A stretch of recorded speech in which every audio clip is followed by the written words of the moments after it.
known Ethan all his life. He arrived at 8 in the morning after going through about a 6-hour labor, not too bad, and he was just a pretty little pink baby, but that red hair was already there. As he got a little older, we did notice his ears, and one of our friends called him Dumbo because his ears stuck out quite a bit. But he was always a nice kid, except when he was really a little baby, and he would wake up in the night and I would nurse him and take care of him. As soon as I laid him down, he'd wake up again.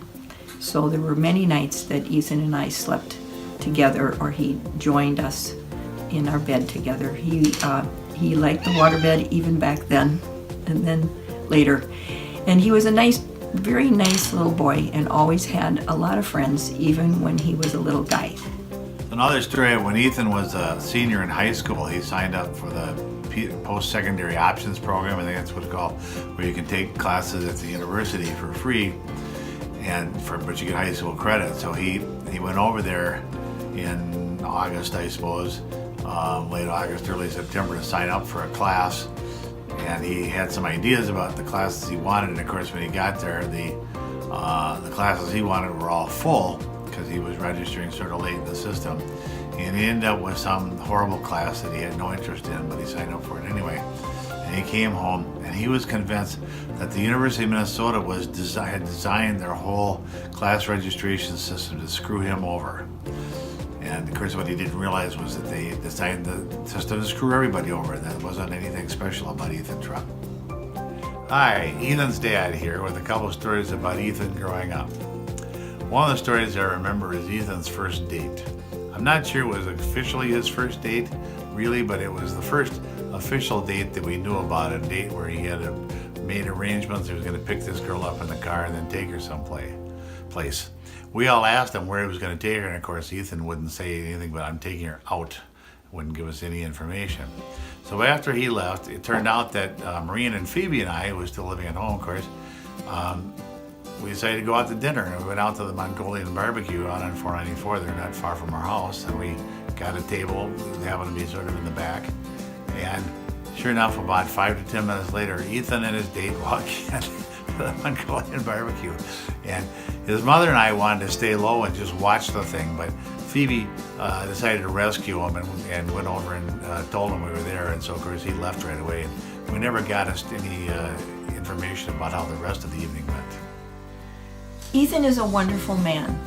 Ethan is very talented, he's very funny, he's outgoing, he's confident, he's friendly, he's hospitable, he's honest, he's very caring, and he is also composed during moments of stress, which showed itself in the story about Joey, because he made it through that very difficult experience. The other thing that I take pride in Ethan is that he shares with his parents and lets us know important things for him. One of the happiest moments of my life was when he invited us over to his house. He and Ashley had been dating for 3 or 4 years, and he sat us down and explained to us that they were going to get married. And he didn't have to have that type of announcement, but it was a delight to know that we were important enough to him to share with us at that very important moment. The other moment that he really showed composure was probably the scariest moment of his life, which was when Ashley gave birth to Leah. There was a lot of difficulty following the birth, and Ashley needed to be rushed to the hospital in the ambulance, and Ethan went with her. We ended up following very soon, and Tessa brought Leah, and Ethan was beside himself in worry, but always sharing his feelings with us and letting us know that we could also comfort him in his really great love and pain about worrying about Ashley. I really respect you, Ethan, and I'm so proud that you are my son. Well, so when Ethan was in high school, he had a big poster of Bobby Jackson on his wall. But before that, he had this cartoon that was on his wall for a long time. And it was a Gwendon cartoon. And in the Gwendon cartoon, it was set in a psychiatrist's office. So there was this psychiatrist-looking guy, and he was talking to this kid. The kid was about 10 years old, and the kid was wearing a suit and a bow tie, and he had his hair combed really nice. And then behind him were sitting these people that apparently were his parents, and the dad had long hair down to his waist, and he had this flowered shirt on, and mom had a muumuu or something, I can't remember. And then they both had lots of beads and were wearing sandals. And the caption was, the psychiatrist was saying to the kid, the 10-year-old kid, that I know it seems like your parents aren't from this world, like they're space aliens, but I gotta tell you, Starflower, they really do live here. And then when Ethan got into graduate school years later, he came home and complained about how hard it was to go to the Carlson MBA program because of the horrible values that his parents had taught him at home. And his mother and I were both surprised with that, because we didn't think, we didn't ever nominate ourselves for Parents of the Year or anything like that, but we thought we'd done okay and didn't understand what he was complaining about. And then he pointed out that his mother taught him in inner city school, and we sent him to inner city school, and his father ran a nonprofit corporation the whole time, working with disabled people. And he said that was really, those values that we had taught him at home were really a big disadvantage for him when he was trying to make it through the Carlson School of Business there. But I just want to say to him, to Ethan, that you did make it through the Carlson School of Business. We're very proud of you for that, in spite of the rotten values that we taught you at home. Of all our children, Ethan was the only one to have a childhood pet that lived for a long time. His pet was Joey, and he really liked Joey. Got Joey when he was 5 years old, who was an outdoor dog and very nice and yippy dog, a combination collie and something Labrador, I think. But Joey was really good at chasing things and squirrels. It was tough walking her. We had a couple people who lived with us who almost got hit by cars when they were trying to walk Joey. But Joey was a pretty nice dog. And we ended up doing a lot of family canoe trips. Took Joey along on those canoe trips that we could, and she would sit in the front of the canoe and just be very, very contented, or get into the skunks and have problems with the skunk smell and so on. But the most dramatic adventure with Joey canoeing was the night that we were on our very last night in a canoe spot on the upper Mississippi, I believe. And Joey ended up chasing a porcupine and biting the porcupine, or somehow managing to get 50 to 60 quills stuck in her muzzle and in her jaw, in her gum of her teeth. Oh, this was a very dramatic, sad thing. She was very, very unhappy, and it was difficult. John especially tried to get these quills out, and we managed to get a few out before we got in the canoe, and then we thought, well, we'll canoe a little ways and see what else will occur here. And she was so miserable that we pulled the two canoes over to the side. John had gotten pliers, and Ethan and I held Joey in different manners so that John did not have a pliers, so that we could get those quills out of her muzzle, where Ethan would pull the choke chain and Joey would kind of fade away, or the two of us would sit on her and hold her head down, and Tessa and Phoebe managed to stay in the canoe sobbing and being upset about the whole incident. Once John had done a wonderful job getting those quills out, and Joey just finished that, took a couple sips of water, jumped back in the canoe, and was happy as a dog, because she was a dog. Joey lived with us for a long time, and by high school, Ethan was pretty busy, so not walking her much. And the sad part of Joey's life was really when she died. She had never been in the house, got very sick, and the month Ethan graduated from high school, she was not moving around at all. And out of braveness and courage, Phoebe and Ethan took her to the vet to have her put down after she was in such discomfort. So the next story is about one of the low points in my parenting career. I was in Cub Scouts when I was a kid, and it was all about softball. We loved playing softball against the other dens. We didn't do this Pinewood Derby thing. I didn't really know what that was about. When Ethan was in Cub Scouts, they had Pinewood Derby. And so he brought these instructions home and some pieces of wood and stuff. And the instructions said that the parents weren't supposed to help at all. You know, it was all supposed to be just the kid doing the thing. So I believed it, and I gave him some advice about it, but I didn't touch the car at all. And so then he worked on it for a week or two, and then we went to the den meeting where all the other kids were there. And I think there were 8 kids in his den. There was one other kid that had a car look like Ethan's, and that kid, as it turned out, didn't have a father. He was a single parent kind of kid. The other 6 cars, they looked like they had rolled off the production line of some luxury car manufacturer, you know. So, needless to say, Ethan's best shot was for 7th place, but in the end, the other kid, the kid with no dad at all, beat Ethan out for 7th, and Ethan got 8th place. And to add insult to the trophy, to the insult to the injury of the whole thing, they gave Ethan an actual 8th place trophy, 8th place out of 8.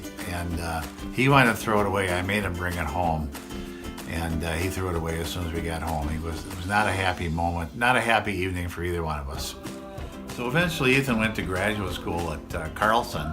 And because water polo is a club sport, not a varsity sport, you can actually play on the team when you're in graduate school. And so he played for the Gophers. He had one season he was able to play for them. By then he was in his mid-30s and not in the best shape. Plus he was, working full-time and going to school, and he had raising kids already. And so, it was tough for him to get to all the practices and stuff. And he wasn't, like I say, he was playing against 33, 34-year-old guy playing against 20 to 22-year-old kids who were just swimming like crazy. So he ended up playing defense again, mostly for the Gopher team. As it happened, the championship game was at Minnesota and against Illinois, and I got to watch it. And Illinois had this big stud. This kid was the leading scorer in the conference, and he was scoring I don't know how many goals a game, but he was big time. And so they put Ethan on this kid, and Ethan just completely shut this kid down. I was sitting in the stands next to a bunch of Illinois parents, and they were just screaming and hollering, because he was, they were, he was following this kid, but really he wasn't following. The kid was following him, and the referees would occasionally call an offensive foul on that guy. I don't think Ethan got a foul the whole game, and Ethan just completely dominated this kid, and the parents were just going nuts. It was fun to sit next to him. So for those of you who aren't familiar with it, water polo, collegiate water polo is a 28-minute game, 28 minutes of clock time, and it really is about 50 to 55 minutes of swimming and pushing and pulling and wrestling with the other guys for about 55 minutes. And Ethan wasn't in the greatest shape, and the Gophers had a big bench, so they took him out for, I think, 2 minutes of the 28 in each half. And during that 4 minutes that Ethan was out of the game, this stud from Illinois scored 4 goals in 4 minutes, and the Gophers ended up winning 6-5. But it sure wasn't Ethan's fault. He just, even at 33, just completely dominated these guys. So I just bring that up because those of you that have had a chance to see him play volleyball know how good he is. He's really a lot better at water polo than he is at volleyball, and apparently he's popular with the other kids as well. And lastly, I want to talk a little bit about Ethan's sports career. I think most of you know that he plays volleyball. If you've played with him or been around him, you know he's actually pretty skilled at that. But I want to talk about some of the other sports. When he was real little, I suggested to him that he should take up basketball. I thought that would be a good thing for him. But he wasn't interested in basketball. He wanted to be a wrestler. So he signed up for the wrestling program over at McRae. And then when they had their meets, of course, kids were matched up by age and weight. And so he was always wrestling these little Mexican kids who were like a whole head shorter than he was. And that obviously didn't go too well. He lost all of his matches. Then he tried football. He was on the McRae team, and unfortunately McRae did not have a very good team. They lost all their games, I think, maybe not. But the highlight of the season, sort of highlight, was when they played Powderhorn, who was the best team in the city. Powderhorn killed everybody. And I think they won, they beat McRae 50 to something. And in that game, McRae only got one first down the whole game. And Ethan got it. Ethan was the one who came up with the first down. He was the punter and he got roughed. And so that was their first down. Water polo was really Ethan's main sport. He was exposed to it in high school, but really didn't get a chance to play it on a team until he went to Madison. And Madison had a pretty serious team, and they were, he was the outsider, the skinny kid from Minneapolis that hadn't really been on a team before, so they didn't really utilize his skills as well as they could have there. And then after that, he transferred back to Minnesota. And I was coaching the Gophers at the time, and I was really happy to have Ethan coming back for his last 2 years of college because he had exactly the skills that we needed. He was perfect for the offense I wanted to run. But I was concerned about how the other kids would accept him. Here's the coach's kid coming in as a transfer, and right away we're going to plug him into the heart of our offense, and I didn't know if people would resent that. But that went away after like 2 practices. It turned out the other kids really liked him. That surprised the heck out of me. I didn't expect them to, but they did. They liked him, and he went on to be the leading scorer for us for those 2 seasons. It was all conference for 2 seasons. After college, he ended up going to St. Louis. He played with some really strong players down there. And again, they maybe didn't utilize his skills the best they could. They had some other guys who were playing offense. So Ethan learned how to play defense. And then after that, he came back to Minnesota, and he was playing senior water polo here for a while. When Ethan started kindergarten, we knew he had to go to the school that I taught at because it was the school that offered an open education that served our neighborhood. Tessa had already started school, but she switched over to a different school, so I wouldn't be teaching her. But by the time Ethan came along, he was destined to be at Anderson School. So he came to this very large complex by bus and was not near where I taught for a long time till he got into about third grade, maybe third grade even. And then he was actually in the classroom next to where I taught. And this was an open classroom, so frequently I walked by his classroom to see what he was up to. And one of the memorable moments was the day that I walked by and gave him a little kiss on the cheek, and the child sitting next to him said, "What? What is that teacher doing kissing you?" And Ethan said, "Well, that's just my mom. It's okay, she can do that." So he and Phoebe later, and some my friend Sandy and her girls would stay after school and some days and wait for us to get done with whatever we were doing. And one of the things they really enjoyed was riding on the top of the vacuum cleaner of one of the janitors. They liked that a lot. And other days he would go over with Phoebe to Grandma and Grandpa's apartment, not too far away, where they pretty much gave them sugared cereal and let them play with just about anything that they wanted to. Well, getting to 5th grade, it turned out the school had been changed around and the configuration of the classes was different, and there was only one 5th grade team. We had, I believe, 6 teachers or 5 teachers on the team, but I was one of those teachers. So Ethan and the friends that he had made at Anderson turned out to all be on the team that I was teaching. Well, that seemed pretty okay. We could probably deal with that because a lot of the classes, he wasn't in my homeroom, and much of the day we could engineer things so that he wasn't with me, except he qualified for the advanced math class along with several of his friends. And that math class also extended into spelling time. So here he was, lo and behold, having his mom for the 2 classes that sent home all the homework. So he never got out of homework. And I also figured out what his friends were like and how much fun he had with his friends, and also what he was doing at art class, because very often following his class with Mr. Dene, with John Dene, appearing at the edge of my classroom was John Dene, letting me know that once more something had happened in art class that he thought I should deal with right that minute. And I recall a couple other times when Ethan was perhaps not in the right place or perhaps not doing the right thing. And we had to discuss, so Ethan, I can't call your mom. So I think that the behavior room should call your dad and let him deal with this situation, which I believe he had a lot of fun going through that particular period. One big memory at Anderson, however, came after he left my classroom, was in the 6th grade, and went on a camping trip with Greg Nielsen to northern Minnesota, an extended 2 or 3 day camping trip to, I think, one of the nature centers or perhaps some of the state parks up there. Well, okay, so that should work out. He was one of only few 6th graders that were on the 6th, 7th, 8th grade team, but he went on that trip, and as soon as the buses pulled in, they called me down, and I had to go out there and greet Ethan because he'd already been suspended due to the fact that, according to Ethan decided that it would be interesting to see what would happen if he threw a match into a dumpster.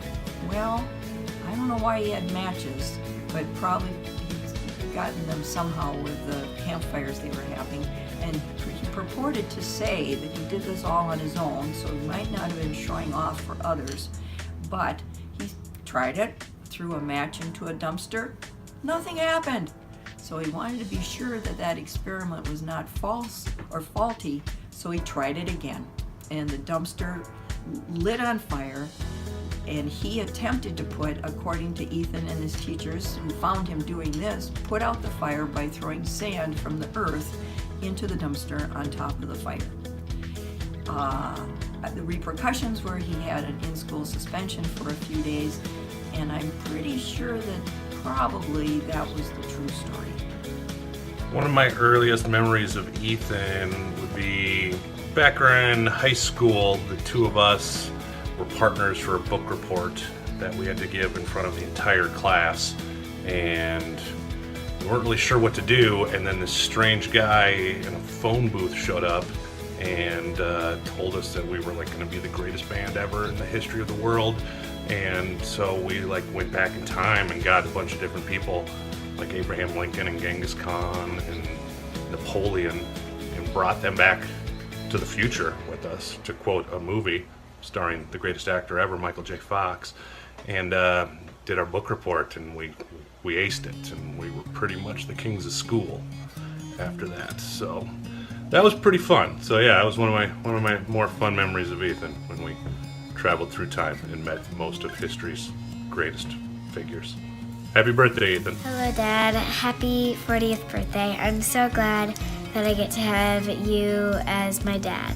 I love cooking with you, biking, planning stuff, and I'm super happy that I can always spend another year with you. Again, happy birthday, and I love you. Daddy, I love when you throw me up in the air at Randy Lodge in the pool, and Leah catches me. Happy birthday!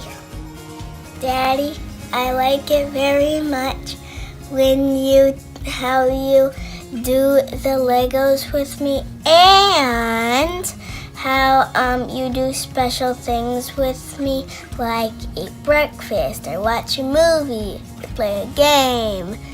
That's what I like. They're walking me to school. I love you, and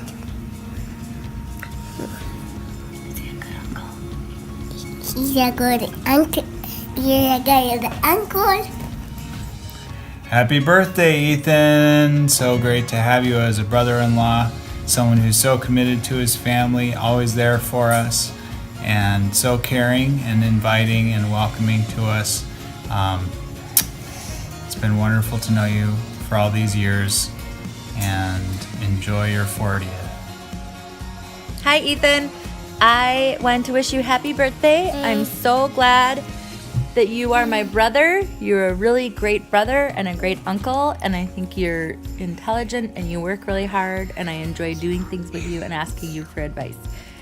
And there's lots of things I'll remember, but recently I remember going on walks with you, and I just feel really special when you ask me to walk with you. Bye. I like that you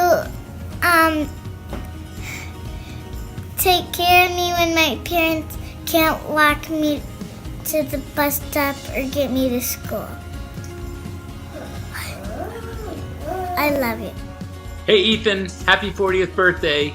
We're missing you down here in DC. What is my favorite memory of Ethan Trepp? Red jar, blue jar? That's a really good one. Those Sunday night dinners, man. I miss that. Those were so much fun. Very intoxicating fun. But we miss you. Happy birthday. So I was supposed to get this video to you, I think 2 days ago. Anyway, I'm driving. It's safe. I feel like it's safe. You're old now. You're 40, which is good because everyone should turn 40 at some point. But I'm really looking forward to see how you turn out when you grow up. You have an eternal youth, always seeking to do something and to bring your friends with, which I think from a humanities aspect is pretty damn kick-ass. Happy birthday, and I will stop recording. Remember when, Ethan, you took me on my first date in a probe? I got a lot of shit for that. We went to,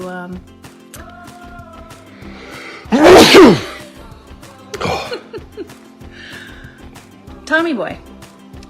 Happy birthday. Way to go, stud. Tommy. Two quick memories. We went camping with Ethan. His job was to bring dinner for the first night, and after we portaged through a barren Boundary Waters without water, we realized that the meal on the second night was 40 pounds of potatoes that Ethan had packed. Just a very high nutrition to weight ratio. But also Ethan, we didn't kill him. We killed someone else in the trip who won't be at the party. But we did, Ethan also put lights in my basement, which was pretty awesome. We still use them a lot. So, moral of the story, if you need to fix something in your house, call Ethan. If you're planning meals camping, you should invite Ethan on your trip, but work with someone else to plan the meal. Happy birthday. Happy birthday, Ethan. So glad that we are best childhood friends, that we got to have so many wonderful memories together, that our families were able to spend so much time together.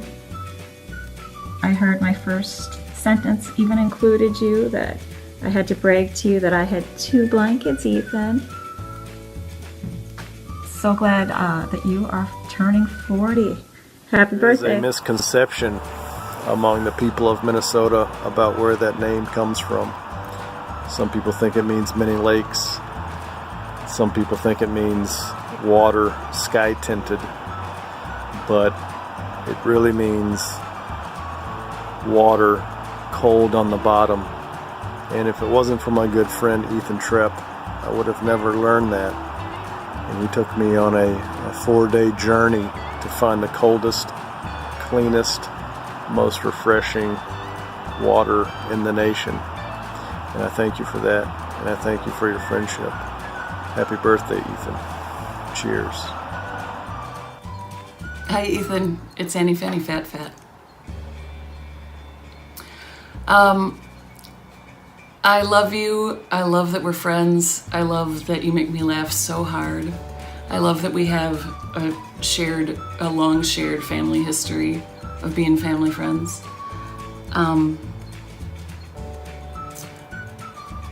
You made me laugh when you threw my lampshade out the car window. And do you remember that time in Noah's basement when we set up that elaborate joke where I had an old-timey orange phone in my purse, and you went, "Hey, whose cell is that ringing?" And I went, "Hello?"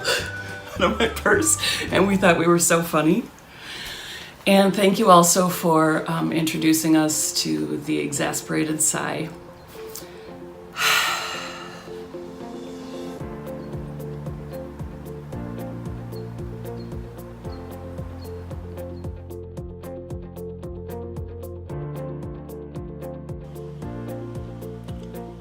So, Ethan and I were kicking it one night, hell-bent on freaking out some squares.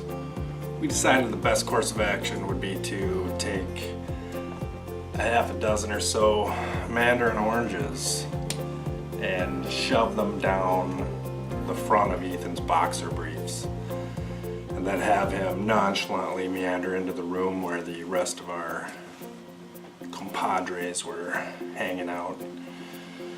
It kind of looked like his groin was mangled and swollen from an industrial machinery accident. It was glorious. Definitely sparked a reaction. This was 1 month ago. Ethan, I don't have a specific story that I'm going to share, but I do want to say happy birthday. I'm really happy to help you celebrate the big 4-0. You always make me laugh as well as others, so I'm sure there's lots of stories I could share, but instead I'm just going to say happy birthday. I really appreciate our friendship. Thank you. Hey Ethan, happy birthday, happy 40th birthday. I am here in Montana. Look at all that big sky. And hoping to get back for your 40th birthday party. But either way, I wanted to wish you a happy birthday. And I got to thinking, if you are turning 40, that means it's been like 22, 23 years since all of the shenanigans in South High, and particularly I think the one that comes to mind that I can't really tell the story, but the days in high school party that felt like it ended on a park bench in an indoor park in the Days Inn. And that means it's been like 20 years since you came out to visit me in DC when I was at GW. And I got to show you what it was really like to be a college student in DC. And I also, one of the memories that I have, sort of not safety first memories, is I think you convinced Robin and I to come up in a big van with maybe no middle seat to go visit Phoebe at Morris. And I feel like there's many memories I have of you enthusiastically convincing me to join you on something that maybe or maybe not I should have said no to, but ended up having a great time and not getting in too much trouble. And then I will say, like, sort of fast forward, since I've been back in Minnesota in the last 10 years, it's been really great. 10 years? Has it been 10 years? Almost. Last 8 years. It's been great to sort of develop and really grow our friendship. So I always appreciate your leadership on the Hot Valley High volleyball team, and your commitment to both the team and also to Jorts. And as well as one of my favorite memories recently is going to the NFC Championship game at TCF at the Bank Stadium when it was gajillion degrees below zero, and I think I lost a toe, and just huddling up and watching what, until the last play would have been an amazing triumph and turned into a really sucky end, and just doing stuff like that with you. So I just want to say, now that you're 40, don't stop being the quirky, fun, enthusiastic Ethan that I think we all know and love, and I look forward to being friends with you for 40 more. Happy birthday! One of my favorite memories with Ethan was actually the weekend that we really first got to know each other in Nashville. Phoebe and I had driven there to pick up a car from Ethan and Ashley, and we just had the best time going to see Old Crow Medicine Show and drinking the coldest beer in Nashville and complaining about the smell of vomit in our room and a lot of other things that are far less appropriate to share here.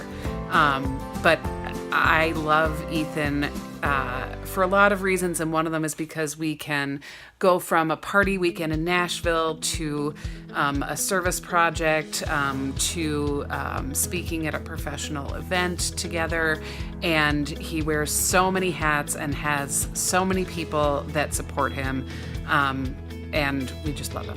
Thanks, Ethan. Happy birthday.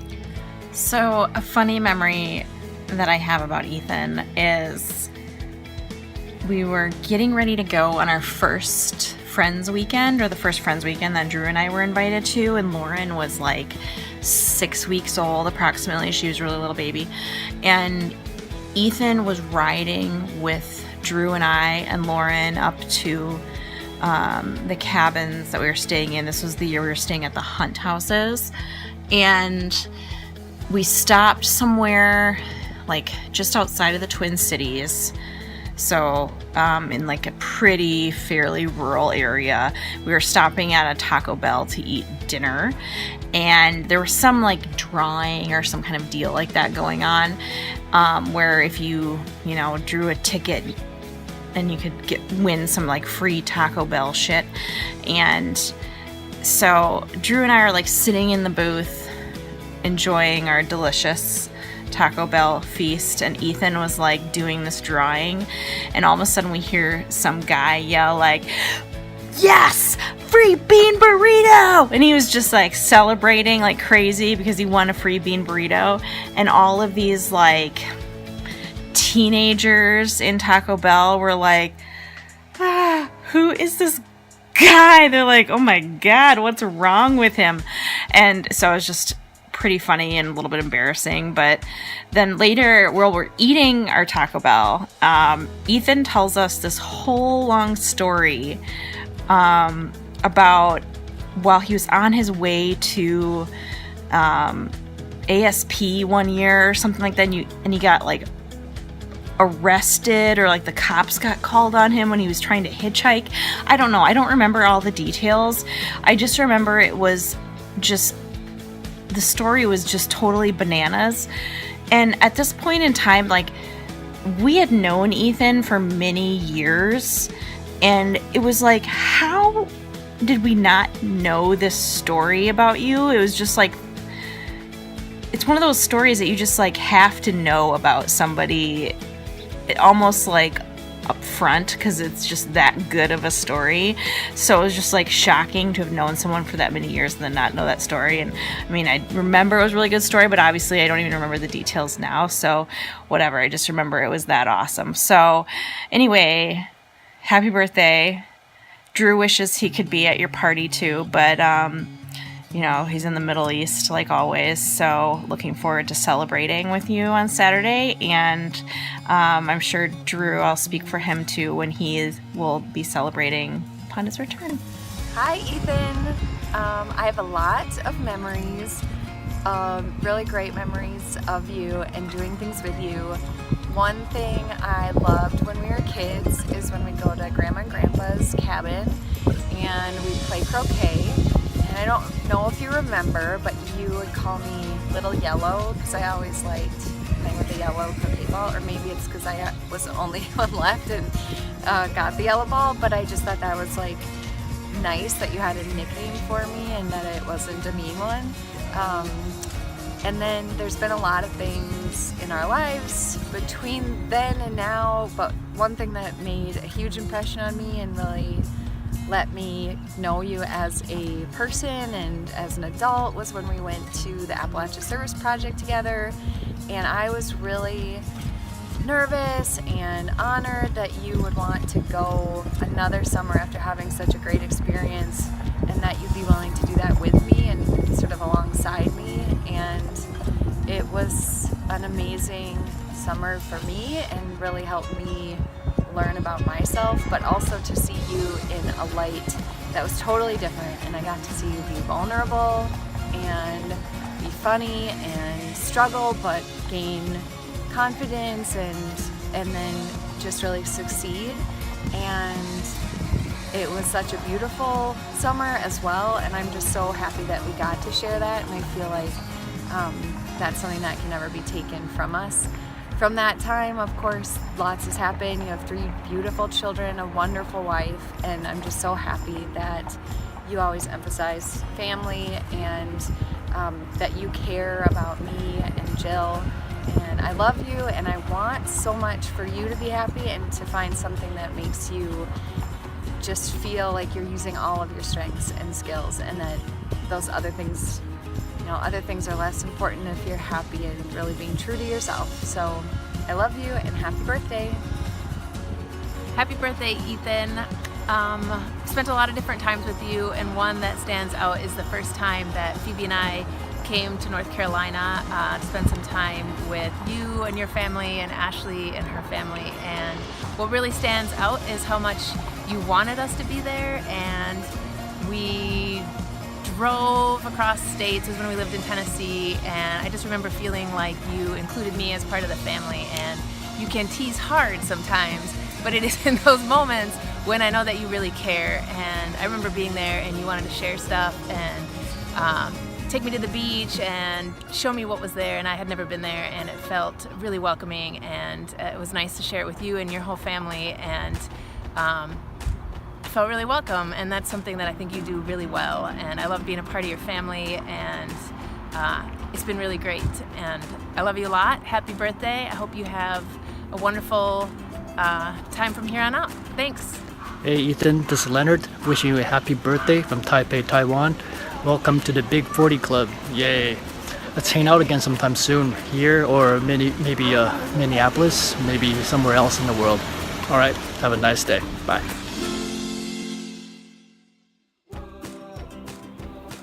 Hey Ethan, happy birthday, brother. It's me. Just wanted to say I'm so glad you were born, and one of the things I really admire about you is your passion for your family, your passion for life, your passion for your friends, and I'm so lucky to have been a recipient of that passion over these 20 years or so that I've known you. I've had so many awesome adventures with you, and you've been there through so many major things in my life, and I can't thank you enough, man. And I'm looking forward to 40 more years with you, and happy birthday, and I love you.